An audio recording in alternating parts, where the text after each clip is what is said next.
Hey everyone, this is Brian from Motive Training. Today we're going to be talking about split squats or stationary lunges. If you saw the bodyweight squat video, it is exactly the same thing. We're trying to anchor our feet, we're trying to use our legs, and we're trying not to let our pelvis move all that much or our spine. So if you're looking at this from the front, you want to ideally have your hips lined up. There's a famous coach, Mike Robertson, who likes to say that you should have headlights on your hips and you want to keep them on the road. You don't want them to be going off the road, you want to keep them going straight. So your hip bones should be facing forward. As you go down, they should basically stay in that same position, and your knees should relatively track right in line with your hips. So you're going down this way, right back up, okay?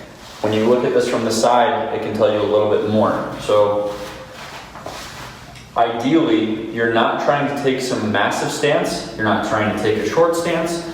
Somewhere in between where you feel like you're comfortable, but maybe you're challenged in terms of your balance. Okay, so you don't want to be yogi, crescent lunge pose position, or warrior pose. You want to be a little bit more balanced out. So from here, ideally you're putting about 70% of your weight on the front leg, maybe 30% on the back leg. The focus is going to be on both legs, but we're trying to maybe overload the front leg just a little bit more. So you'll slowly descend toward the ground, nice and slow.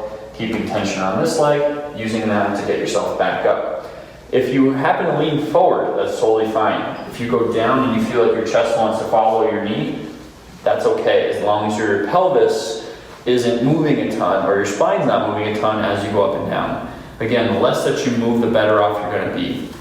If you find that you can't figure out a stance, you can always start from the bottom. So you can go into like a 90-90 position where you're making a 90-degree angle with the front knee and a 90-degree angle with the back. This would kind of tell you roughly where you should put your feet to get started. So as you see, as I come up, I'm a little bit wider than when I started, but it's about the right angle for where I should be for the split squat. So you have that option as well. This shouldn't hurt your knees. If you feel like it is, you might be relying too much on your leg driving forward. Maybe try sitting back.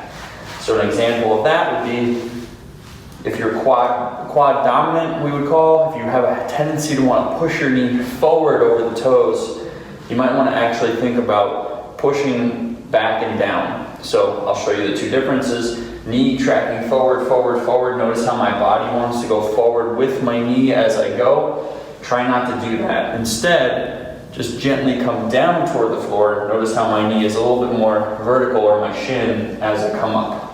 Okay? Neither of those is wrong as long as you still stay planted. But if you feel like you're experiencing pain or a lot of tension in your knee or even your hip, you can always push forward or push back a little bit more depending on what you need.